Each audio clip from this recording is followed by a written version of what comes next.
Hi, everybody.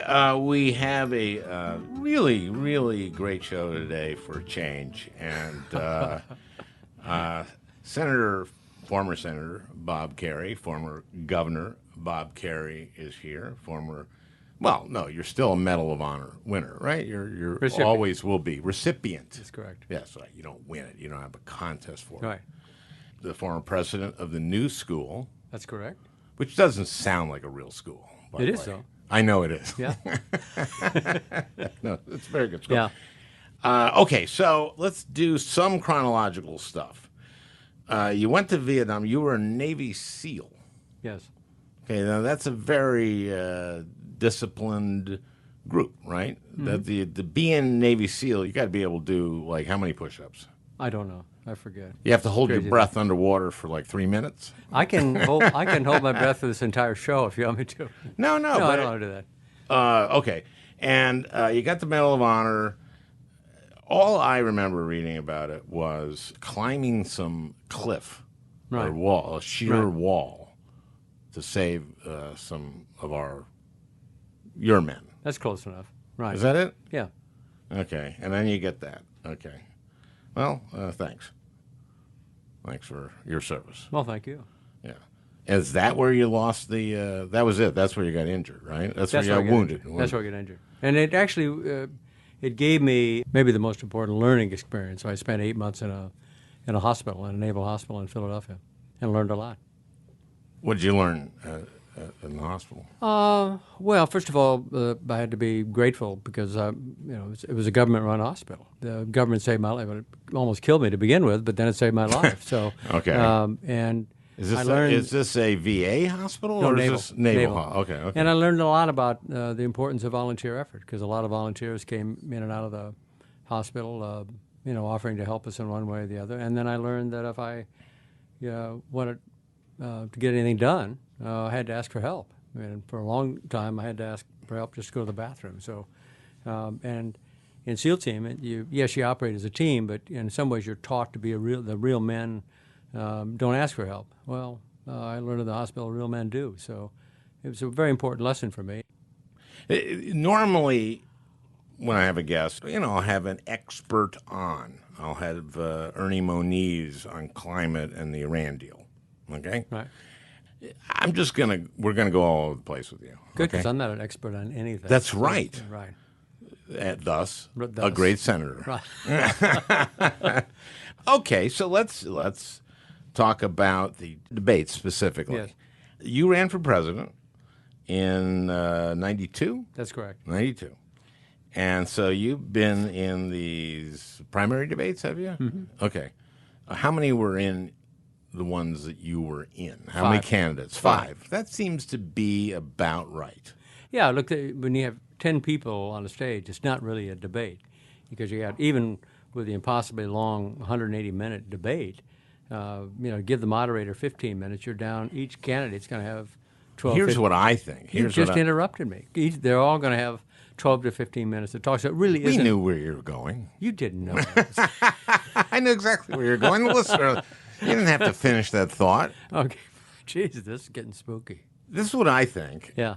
When you have that many and you're given a minute, weren't they given a minute like for their first answer? Well, but take the total amount of time that all the candidates gets, about 160 minutes, right? 160 minutes divided by 10 is 16 minutes each if they apportion it equally, and they don't. And so you want to make a statement of some kind. You're not really debating. Maybe you got to challenge Biden. Maybe you got to challenge Kamala Harris. We'll have an effort to try to move up in the polls against one person or another. But you're not really debating health care. You're not really debating foreign policy. You don't have enough time, and the structure doesn't lend itself. So to call it a debate, I think, is inaccurate. It won't feel like a debate until you get down to 3 or 4 or 5 candidates. And even then, it won't feel like a real debate until it's whoever the nominee is up against Trump. You get about a minute for a question, and then that means you want to pack as much into that minute. This is my theory of why the debates are almost unwatchable. Because you want to pack as much into that minute as possible. That's your minute on this, right? So you know that, and so you and your team craft a minute answer. that really should be a minute 30, minute 40 of information that you just put into a minute by talking really fast and by memorizing the shit out of this thing. Right. And it's impossible to listen to. It's exhausting. And also, when you're memorize something and just, it sounds like talking points, no matter how eloquent it is. I would like to see some people out there, some of the candidates out there. I'd like to see some room to go after Trump. Well, they will. When the debate is with Trump, they'll go after Trump. Well, yeah, but there'll be 3 debates with Trump. Those will be the debates. Those are the debates. But we're trying to determine who our nominee is, and it would be nice to know which nominee would do best in those debates. I thought that debate where they spent 20 minutes on whether or not a single payer plan should or shouldn't have private health insurance. It was quite an intense argument. We should be talking, we won 40 seats in the House on health care. And it was because the Republicans were supposed to repeal and replace. Remember that? Mm-hmm. They said they would do that for 7.5 years. Okay, they win in 16. They have the whole government. What do they do? What have you been doing for the last 7 years? What have you come up with? Right. Apparently nothing. And they come up with a plan that 20 million people lose their health care, and there is not protection for people with pre-existing condition. People suddenly learn what's in the ACA finally. And they go, we like this, and we're not going to vote for Republicans who are voting to take away our protections. And then he doubles down. Trump doubles down and supports this lawsuit. Right? That's correct. Why not talk about that? Well, they did kind of talk about that. I mean, the problem is, again, all of them agree that we need to do more than we're currently doing. All of them. I mean, there's a single... Everyone agrees that we should get to universal. Yeah, and they all agree that the starting point is the Affordable Health Care Act. Bernie wants to go further than all the rest of them. I guess Elizabeth Warren and Kamala have signed pretty much onto what he wants to do. So it's a... Yeah. Kamala has not. Has not? Okay, so she has not. Well, she did at first, and then she changed. Yeah. She now has a 10-year ramp-up to it, which is probably what it would take. Well, it's complicated to go from the system we have now to single payer. It would be very, very complicated. It's traumatic to go from. Yeah, I mean, first of all, you have to answer the question: do you think the deficit's going to matter if you have a Democratic president? And the answer is yes. Republicans don't care about the deficit. Isn't it funny? Isn't it funny? I mean, if you're an American who cares about the deficit, you should want to have a Democratic president, because every single Republican will be born again to saying, borrowing $1 trillion, which is what you were doing this year to make the budget, that's a problem. And now it's not a problem. Now they sort of, well, it is and it isn't. Let me open up ANWR and I'll vote for your tax cut. So it seems to me what you're getting in general, and I think it is watchable, you're getting in general a presentation to the American people that whoever the Democratic nominee is wants to do more in health care, sees it as particularly the cost as a real problem, wants to do something about climate change, cares about income inequality. I mean, you're getting... I think broad brush, you're getting differences between the various candidates. But I think particularly in the last debates, you got a presentation that the Democratic Party, you can say it's too far to the left, that one way or another. But I don't think it's out of mainstream thinking of the American people. I don't think it's out of mainstream thinking either. I think people agree. You were president of New School, so that's a 4-year college? Yes. Okay. Let's talk about this free college thing. Okay. I have this theory that affluent people should pay for college. The kids with affluent parents, Felicity Huffman's. Mm-hmm. If you have enough money to, get your kid in under false pretenses, you should be able to pay the full boat. Okay. But we are making it so hard for low income and lower, moderate income people to go to college. when I go around Minnesota and talk to students, I'm talking to kids that are not in school full time. They're not in school full time at all because they're working 40 hours a week to pay for college and to pay to live. And that's why we have so many kids who fail to graduate. This is one of the things that creates wealth inequality. If you look at the household income and how it correlates with the SAT score and the ACT, that's where the rigging begins, because there's an absolute upward curve as income goes up, because you can afford to hire tutors and so forth. You're going to get more time to be able to get a higher test score. Also, your parents, they have had a college education or a graduate school education. Right. I mean, but look, I also think that part of the problem is that we've made it very difficult. If you said to me, I've got $1 billion and I want to start a college, I want to be regionally accredited, it'd be easier for you to go out and start a heart transplant center. Get the regulators to approve it. We've limited supply, and then we've driven up a massive amount of demand, primarily with debt, and then we're surprised the prices go up beyond the rate of inflation. We really are not forcing the kind of innovation that we ought to be forcing into higher education. For just one little innovation. Say to the colleges, we're going to hold you responsible for half of the debt. Make it be recourse. I get all the cash. When you borrow money and go to the new school, I get the cash from the loan. Why not put me recourse for half the darn debt? So the school pays the kid half the Then I will do two things if you're one of my students, and I'm going to be recourse. Number one, I'm going to make sure you take some courses that increase the chances you're going to get a job when you get out of college. And secondly, I'm going to make sure you graduate, because the guys that have the most trouble with debt are the ones that don't finish. So I'm going to do everything I can to make sure that you graduate, and I'm doing everything I can to make sure that you take courses that increase the chances you're going to be able to pay off that debt. And right now you don't. Right now you basically, because I'm harmless as a university or college. You don't come after me if my students can't pay back their debt. I told you before we went on, I do a good Bernie. You do? I do a good Bernie. So a guy from the OECD comes to testify. You going to tell your listeners what OECD stands for? Or? Yeah, it's the Organization of Economically Developed Countries, but that's not what it stands for. It stands for something like that. Yeah. But it's basically the U.S., Europe, Japan, Chile, right. It's industrialized Australia. Right. We used to be number one in the percentage of our adults who have graduated college. And I think they're going under the cohort that was under 40. We had now gone to ninth. Mm-hmm. And so the guy from the OECD, we're trying to figure this out, why this is so. And so Bernie goes like, I imagine that the cost of college is here in America is part of why we're not graduating as many kids as you do in Europe. Let me ask you this. To go to college in, say, Germany, how much does it cost?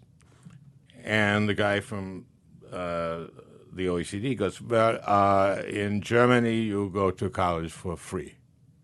Okay. Well, how much does it cost, say, in France? And the guy says, in France is also free.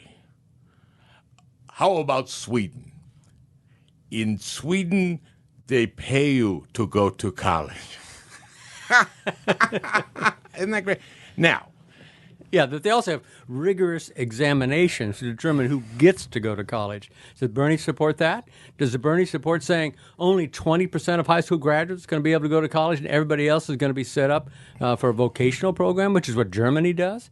Is that what he wants to do? I don't think so. No, he wants to basically say it ought to be free for everybody, and it's not free. Somebody's got to pick up the tab for it. Again, I'm back to the colleges. You got to say to the universities and colleges, you got to be part of the effort. I mean, look what Mitch Daniels has done at Purdue.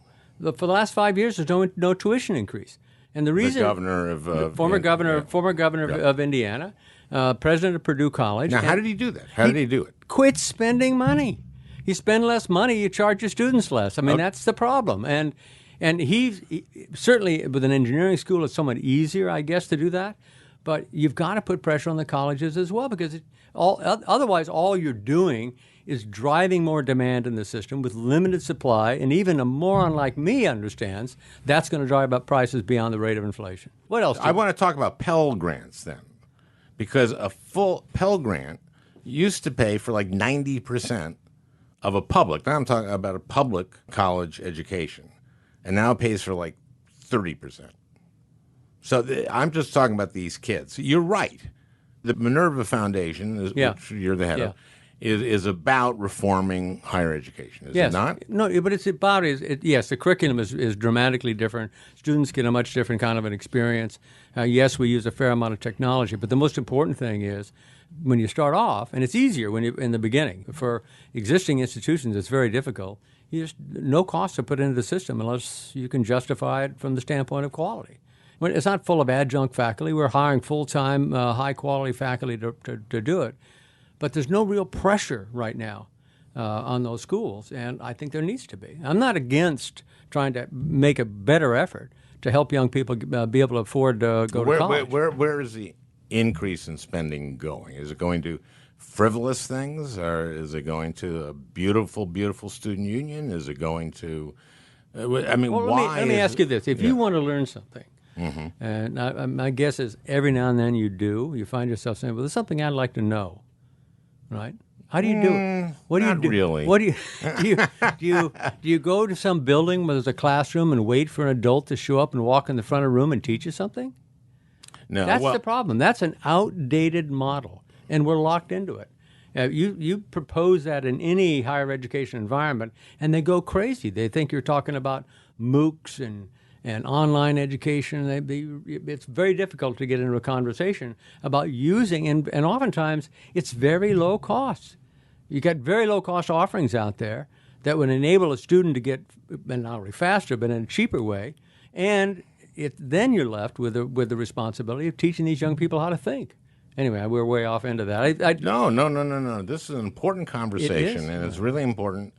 And by the way, Al, the other thing is, for liberals, I don't know where you get the money unless you're able to come to people like myself and say, hey, Bob, you're 76 right now. You look at how we're spending money at the federal level. We're going to spend another $80 billion this year over last on people over the age of 65. And there won't be any debate. It's mandated in the programs for eligible beneficiaries. So you're talking about Social Security, Social Security, Medicare, and long-term care for Medicaid. Yeah. You propose any changes in those programs, and you think you're going to be proposing seniors go foraging in the alley for food. There are some seniors that's what they live on, and I'm for increasing the amount of money that goes to low-income seniors. I'm for making a change so that working for women who've stayed at home get some kind of equity. I mean, there's things you can do to make the program fair from the bottom up. But my God, that's not what we're talking about. Okay. What we're talking about is you remember in the famous budget of 1993, Clinton's budget of 1993, right. Yeah, what was the most controversial thing in that budget? It was supposedly raising taxes on... Taxing the rest of your Social Security benefits. Above a certain amount. And that wasn't... We weren't going after low-income people. It was, and the response was, I'm just getting back out what I paid in. He said, baloney. You're getting a lot more back out than you paid in. We have to be able to have an honest conversation with the elderly in America to say, if you really care about your kids and your grandkids, now if you don't, maybe we'll just strike that from our vocabulary, but if you really care about them, you have to look at how we're allocating federal money. And it's not fair to young people. The original deal, when Social Security was passed, the average life expectancy was 65. Oh, the original deal was $1,000, and we taxed like 49 million people on behalf of 200,000 beneficiaries. Right. Yeah, the original deal, and then every 2 years after the Second World War, we greatly expanded the program, including in the early 70s, when Wilbur Mills wanted to be president of the United States. He pushed 20%. And you look at the increases in the annual increases in that program, and it's startling. 70% in 1970, 20% in 1970, 20% in 1971, forcing Nixon to accept the COLA. So now we're on the slippery slope of The program went. It's become an enormous, especially as 401ks have replaced defined benefit. It's become a really important part of our retirement programs. I'm not talking about replacing it at all. As I said, I'd make it more generous for lower income. But we need to have an honest conversation. I think that's very important. Again, this is not my typical podcast, but you have a wide-ranging mind, obviously, and also are not an expert on anything. That's exactly except right. I'd say on education. But we're Okay. going to leave that. You were on the 9/11 Commission, were Yes. you not? Yes. Okay. I have got a few questions about 9/11 and the commission. Okay. Or not the commission, but what the commission discovered. I've always wondered about Condi Rice and a couple of things. First of all, the Bin Laden determined to strike in U.S. That was the memo, right? Look, I think that the environment at that time was, this isn't that we're not really that afraid of Al Qaeda. I mean, all the way back to '93. Ramzi Youssef is a nephew of Khalid Sheikh Mohammed, so I mean he tried to knock down the World Trade Center in 1993. But I want to ask about Rice, Okay. Condoleezza Rice. Yes. She said we had never envisioned airplanes being used as weapons. But as I recall, there was some kind of like G7 or G whatever they had then meeting in Genoa a year or so before, where they got Bush out of there because they had been warned that there might be planes coming in and crashing into is this part of the... That's in the report. That's in the report, Yeah. right? Mm-hmm. So if that's the case, how is it possible that she did not know Oh, I that think this was potentially... She said we did not know, we did not envision... Again, I think altogether too easy to do is say, okay, now we know they knocked down the World Trade Center. We know they killed 3,000 people. We know they got that done. How is it possible? I see a plane is in a previous memo. They're going to attack. I mean, you're seeing these memos. It's not just in a previous memo. They got the president out of there. I understand, but I think her statement that nobody could have imagined is a little broad. But there wasn't a general conversation going on about this. I mean, we didn't. If you're the national security advisor and everyone's going like, you know what, we're going to move the president but look, because we're worried about planes coming in. You do have a few people in the public that were having conversations about Bin Laden and Al Qaeda in the 1990s, but it wasn't regarded. It should have been regarded. It wasn't just Condoleezza Rice. I mean, one of the most important things we did in the 9/11 Commission was we said that we're not going to have minority reports or dissenting views. We're not going to attack Bill Clinton and not going to attack George Bush. There was a failure across the board, and as a consequence, we were enormously vulnerable.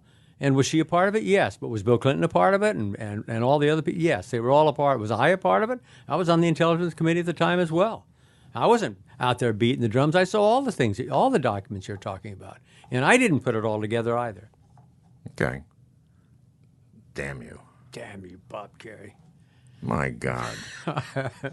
You had that. I'm so pathetic. I was. You had a red meat thing there, and you thought we were going to get down in the mud and wrestle. So, anyway. Thanks a lot. That's all I can say. Okay, now you talked about them hitting the World Trade Center in '93. So this is another thing that's been bothering me for a while. Giuliani put the Crisis Response Center in the World Trade Center. Am I right? That's correct. Why would you do that? If terrorists had tried to take down the World Trade Center, why would you put the Crisis Response Center in what you know is one of their targets? Well, remember, they didn't take down the World Trade Center. I understand that. They tried, though. Well, but the presumption was, I mean, the chairman of my board at the New School, John Tishman, if you'd ask him before 9/11, is it possible to bring that building down by hitting it with two planes, he'd say absolutely not. So it wasn't like people were sitting there saying, we better move everything as far away from the World Trade Center. Quite the opposite. It appeared to be almost an invulnerable target. That's what made it so shocking. The collapse. Yeah. Yeah. Okay, so 2 planes will go in there, and then the crisis center will continue to do their job. That was the thought. Yeah, no, I mean, But they did not envision the 2 planes, is what you're saying. They didn't, even with 2 planes, they didn't envision 2 planes. They didn't envision there was a possibility that 2 planes hitting the World Trade Center would cause the structural damage that would bring that building down. Not even the guy who built that building thought that was possible. Remember the movie Titanic? It was a big, big movie. Remember that movie? Yeah, they're sitting on the bow singing a song. Yeah, they're king of the world, right? And they go to the dinner with the fancy people, right? And the designer of the ship is there, of the Titanic. And somebody makes a toast to him because he has built the unsinkable ship. Do you remember the scene? They toast to the unsinkable ship. To the unsinkable ship. Congratulations. You've built the unsinkable ship. Okay, so now, later in the damn movie, they hit the iceberg, okay? The designer of the ship, the guy who's built the unsinkable ship, goes to the captain. You remember this, and he explains it's going to sink because it's going to go into this compartment, and this compartment we're going to sink. And the captain doesn't go, remember the toast? Whatever happened to the unsinkable ship? Remember? To the unsinkable ship. Jesus. What the fuck, man? We had this toast. I'm telling you, you are a test case for the reason that we should legalize medical marijuana right now. Maybe just a little bit of THC and the conversation changes. I don't know why the captain didn't just go nuts on the guy. Instead, the captain goes, well, okay, I guess. If you had written the script. Guess I'll be dead soon. And if you had written that script, it would have been a better movie. Okay, so, okay, that's 9/11. We've covered 9/11. And the Titanic. And I'm just saying, putting the response center in the World Trade Center, I do not think was good. And also with the radio frequencies between the fire and the police. And by the way, we tried to get Congress to make changes that would allow that, that piece of the bandwidth to be used by them, and we couldn't get it done. So there were lots of. You mean the commission tried to do that? Lots. We tried to get Congress to do it, but it was lots of mistakes. But the commission tried to get Congress after the report, right? And Congress wouldn't do it. No, that bandwidth is pretty valuable to the big guys. They didn't want to give it up. So anyway, you've identified mistakes that made. They contributed to it. I'm far more worried about mistakes we're making now than I. Oh, let's go into mistakes we're making now. Yeah, that's perfect transition. Right. Do you think Trump might be making some mistakes now? Yes. Mm-hmm. Do you think that the way he has sort of organized his foreign policy team might make us more vulnerable to mistakes? Yes. Do you think that we're less engaged with the people who've been our allies, the countries that have been our allies since the end of World War II? Yes. I'll get a no. Do you think he's handling anything right? I don't think he's wrong about the way the Chinese have taken advantage of our allowing them to go into the WTO in 2000. No, I don't think he's wrong about that at all. I think he was right to put sanctions on Iran. The problem is we've got on Iran. The problem is we've been backing up the Saudis in their war in Yemen. Yeah, and, I was. The Houthis hit them with a $10,000 drone. I mean, a $15,000 drone. I mean, and we can't blame that on Iran. We're the ones, the Trump administration is the ones that refused to cut off support to the Saudis in their war in Yemen. And it was me and Chris Murphy and Rand Paul. Who started that? And Mike Lee, the four of us, said we should stop doing that. You were right. And I was right. You were right. All right. Yeah. God, it's a shame I'm not there. Anyway. Okay, on China, though, it seems that we are not using our allies. We had Austin Goolsbee on this. And he was saying that in the past, when like what they were doing with their currency, you got the whole world, the whole rest of the Western world saying you gotta change this, and they did. But what he's doing is just, I mean, this style. Oh, but they changed a little bit. They did a little bit of revaluation, but they didn't do that much. I mean, really, I mean, the tactic of going hard against China is the right tactic, and because that's the only thing that's going to get them to move. Do I think it'd be better if we had not gotten out of the TPP and we had a group of people that were coming at China with the same message? Yes, but it's not uncommon for the United States of America to identify somebody in the world that's behaving badly, and China's behaving badly. He is not telling the truth when he's saying that China's paying for the tariffs. They're not. We're the ones paying for the tariffs. Stupid. It does put our own economy at risk at some point, but he isn't wrong that they're behaving badly. And I think if you ask me, my greatest fear with China is the possibility that a deal gets cut, and basically then that gives Xi Jinping basically a green light to go in and use what military force he's got lined up to shut down the protests in Hong Kong. It'd be better to come in and get some kind of an agreement, but with the Chinese, oftentimes it's accurate to say that an agreement is just a temporary interruption in the negotiations. So whatever you get, it isn't going to be forever. We had rules from 1946 to 1991, and now the question is, what do we do after that? The Cold War ends in 1991, and we assume that all the parties to the Cold War are going to start obeying international rules. And it's much harder to do than just to say it. So I think the presumption should be we're going to have a set of rules. If you want to participate in the global economy, you've got to agree to abide by those rules. I don't think he's completely wrong on NATO. I mean, we are NATO, for God's sakes. Without the United States of America, there is no NATO.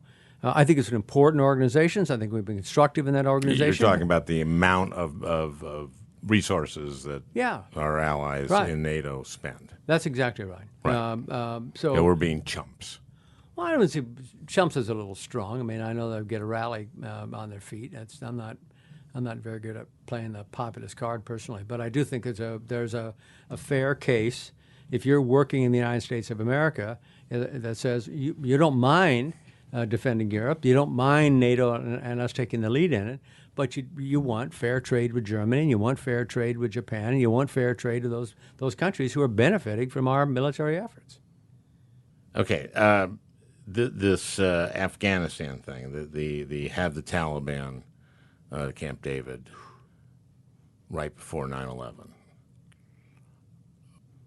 It seems very unfortunate that. Yeah, the timing was put it mildly bad, but worse than that. Look, Afghanistan is exceptionally difficult. And I hear people say it's the war that without end.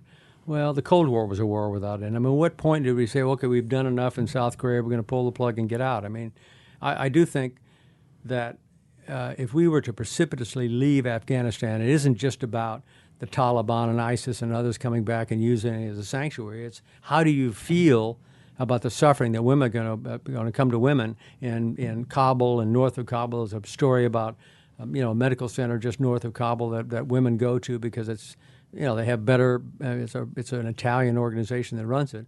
I mean, it's you got to answer the question. Okay, now we're gone. What happens then? Are you willing to tolerate that consequence? I'm not. I think a precipitous withdrawal is a terrible mistake, and I think the negotiation that was going on, put the Afghan government at a substantial disadvantage because we were negotiating with the Taliban. And they were not in the talks. They were not in the talks. They were not going to be in the talks until the right man. And they're killing us, for God's sakes. It's not like they agreed to a ceasefire. There'd be one thing if they said, okay, we're going to stop killing civilians in Afghanistan and killing Afghan police force and military officers. We're going to stop that and hope we get a negotiated agreement. No, what they're trying to do is kill as many people as possible, putting pressure on us to want to get out, to cut and run. Yeah, I think cutting and running is. I mean, I don't know how parallel it is to completely leaving Iraq and ISIS coming in, but it feels somewhat parallel. And so, Yeah. and Yeah. you were talking about ISIS and Yeah, I do think it's somewhat parallel. Yeah. Yeah. The dividing line between myself and the president, just so you understand, is actually a dividing line between myself and Steve Bannon. I'm a globalist. I'm a secularist. I believe that the United States of America is special and that we can have an impact on the rest of the world. We aren't exporting democracy, but we have values. And those values matter. It's a unique construct, the United States is. I mean, we can have a conversation about the Electoral College and problems with the Congress and so forth, but it's a unique construct that gives individuals a tremendous amount of freedom. And back to the criticism of our educational system, close the visa windows. I mean, we have a comparative advantage in higher education. For all the flaws that we have in our education system, the rest of the world wants to come here. We have a unique role to play in the world, and so I come and say, I don't want to cut the number of refugees that we're taking back. I mean, if anything, we ought to increase it. This country isn't. The fact that we're not taking refugees from Syria is a sin, isn't it? Well, I don't. It's wrong. That's why doing something wrong is a sin. Well, That's if you're a religious person and you're think you're going to go to hell by doing it, I mean I think it's all I need to say. Oh, I see. I think it's wrong. I don't think you're using sin literally as a religious thing. Well, that's what it is. It's a religious word. Well, okay, that might be true, but I didn't mean it that way. Oh, I'm not accusing you. I mean, you're asking me the question. No, Okay. I think it's wrong. And this country is not one of the great things we did after the Vietnam War. And we've done a lot. I've been involved in a bipartisan effort since 1991. It took off in '95 when we normalized relationships with Vietnam, helping them build an. And McCain was a big part of that, right? McCain is a part of it. John Kerry's a part of it. But it started with Herbert Walker Bush. It continued with Bill Clinton. It continued with George W. Bush, and continues today with Donald Trump.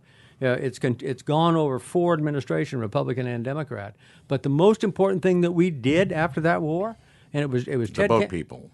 No, we changed the law. Ted Kennedy did it. We let 1 million Vietnamese come in here. And I remember people saying, "Oh God, it's going to be terrible. All these Vietnamese coming in here. They're going to be bad for the country." They've been just the opposite. Exactly. Just the opposite. And I think one of the things I'm saying that Democrats in particular need to do is answer this question: how do we make globalism work?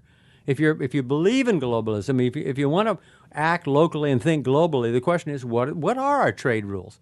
What do we need to put in place for a safety net that's going to work? How do we organize our educational system so it actually does produce people that have a fighting chance to get a job? And back on the safety net, I mean, you've seen the decline in the defined benefit pensions, and you're basically left 401k accounts. Right. We've got to figure out a way to reward work and have a different set of rules if we expect to be able to, I think, win an argument that we figured out how to make globalism work. Because otherwise, all you're doing, it seems to me, is fighting a losing battle. You know who you sound a lot like? Who's that? Trump. I do? I just like the idea of him no. putting 3 words together that make any sense at all. So, do you worry about Trump winning? And you have to say yes. I mean, I don't want him to be reelected. I have a case against it. I mean, it's mostly his policy. I mean, I think his behavior is bad. I think one of the things that Republicans have done is just isn't good. It's what Joe Dunford, the chairman of the Joint Chiefs of Staff, says, that if you walk by something that's substandard and you don't do anything about it, that's the new standard. And they've lowered the standard for behavior. They've lowered the standard for telling the truth. Okay, let's talk about the Senate since you left it. Yes. These Republican senators are not pushing back on him at all, it seems. Well, no, they aren't. But you know what it's like. You served under Democratic presidents. It is harder for a Democrat to criticize a Democratic president. I got a few times engaged in arguments with President Clinton, and I remember how there were Democrats who got mad at me for doing it. And so, likewise with a Republican, it's not easy to do it. And he is a dominant force on Twitter. I mean, he has a loyal following of people who want to shake things up. And as you know, you've been down there. The place does need to be shaken up. And he's not. Unfortunately, the swamp's gotten bigger under him than it was before. No, our last podcast was that. It was just the corruption during this administration. Look, if you tell me that tomorrow I've got to get in a ring and fight Mike Tyson, I'm not going to sit here and say, well, I'm not going to make fun of his tattoo on his face or his behavior or anything like that. I know I'm going to get in the ring with a formidable opponent, and he's a formidable opponent. He will not be easy to defeat in 2020. I want to defeat him. I don't want him to have 4 more years. I think his environmental policies are terrible. I think his social policies are terrible. I think his economic policies are not good. There are many arguments that I would use against him. I think that particularly on issues like climate, it may be his worst legacy. It may be the thing that he's going to be remembered for the most. All the backtracking that is occurring on environmental policies, I think, are going to add up to a disaster at some point down the road. So I have plenty of reasons to hope that he does not get reelected. But that hope doesn't begin with me saying he's foolish and silly and he's going to be easy to be. He will not be easy to be. Oh, I'm very, very concerned about it. Yeah. Because another 4 years, climate is one of them. Immigration is another. You were just talking about the Vietnamese coming in after the war. Yeah, no, immigration is another one. And you were talking about Social Security. Yeah. So if we're going to make Social Security anywhere near solvent, we need people coming, younger people. I agree. No. And by the way, you're not going to do immigration. You're not going to do Social Security. You're not going to do Medicare. You're not going to do the big ones unless somehow you can put a group of Republican Democrats together. You were there in immigration. You know how hard it is. We did it. But the House wouldn't take it up. Yeah, but you're going to get criticized on the left, and you're going to get criticized on the right if you put together a coalition of people that will support comprehensive immigration reform. We did it. I know. Did it. And, I know. Boy, that would have been a good thing if we had done in 13. Yeah. And we got 68 votes in the Senate. That's pretty good. Is there anything you want to know from me? I've never asked that before. So can I tell the Pol Pot story? Oh, gosh, yes. We need to talk about this. Yes, we need to do this. Thank you. This will not be easy for you to do because you're going to have to remain silent while I'll tell why. Oh, I want to hear your version of this story. My version of the story is far better than whatever version you've got rolling around in that bony little head of yours. So I'm watching C-SPAN one morning while I was still in the Senate, and you were on it, and I think it was 2000. You were out campaigning for a variety of different people. No. I'm sorry, because I want to hear your version. No, you don't I know what date. year it is. Don't correct the date. It doesn't matter. The listeners don't care, but there's 96. I was promoting Rush Limbaugh's Big Fat Idiot and other observations. So what year was it? 1995. Okay, so but you were also out campaigning for other candidates and so forth. Yes. Anyway, so they have I don't know if they still have, but they have a Democratic line and they have a Republican line, and calls come in on the Democratic line, and a call came in on the Republican line, and this woman just burned you to the ground. I hate everything you've said this morning. I disagree with everything that you've done. And earlier in the conversation, the moderator, the interviewer had said to you, you campaign for an awful lot of people, Al. Have you ever had any regrets? Somebody gets elected and it upsets you afterwards. Yeah, only one, Pol Pot. Now, knowing that very few of your listeners know who Pol Pot was, he was the man responsible for an auto-genocide in Cambodia. So at the end, you said to this woman, was there anything that you liked about what I said here this afternoon? And she said, yeah, I like that Pol Pot joke. That is true. One of the things is I had a book out, Rush Limbaugh's A Big Fat Idiot and Other Observations. And this was like the first interview I did on the book. And it was one of these morning C-SPAN shows. And, I did not understand that these C-SPAN hosts have strict rules of not to laugh at anything. Really? Yeah, because it shows what you laugh at shows a bias. So she'd say, like, tell me about the title of the book, and I'd say, well, I thought of it because Rush Limbaugh is very, very fat. He's huge, huge, fat, obese man, very, very, very fat. And she's like, I can see that she thinks it's funny, and she's trying to hold it, not break up. And so the whole thing, she did the Pol, any regret anybody? Yes, Pol Pot. We went out and we did something for him in Cambodia. And, really regret that. You remind me of that almost every time we talk. It's a good moment. So you just use a verb that I heard you when you were interviewing Dana, which is break. Ah. The comedian is doing a skit, breaks out laughing. Is that the comic actor? The comic. I apologize. The comic actor. Is there a difference in a comic actor and a comedian? Yeah, because a comedian, you think of doing a stand-up, and a stand-up can break. That's okay. Break means laughing, just breaking down and laughing. And we had, in the first 5 years of SNL, we just had Lorne hated it when the cast would break up, and we didn't. And he basically said, "There'll be no break." That's very Carol Burnett. Is it? That's what he would say. And then as the show's 45 years. They do more of the breaking, and people, the audience goes, "Oh, they're breaking." Oh, and that's why Carol Burnett did it, for the same reason. Wow. It's just that, we're watching a moment where the actors break up. We're so excited. Well, I'm going to break now. Okay. It's great to see you. Really good to see you. You're doing great. Well, I hope you enjoyed listening. That beautiful music is by Leo Kottke, the great Leo Kottke.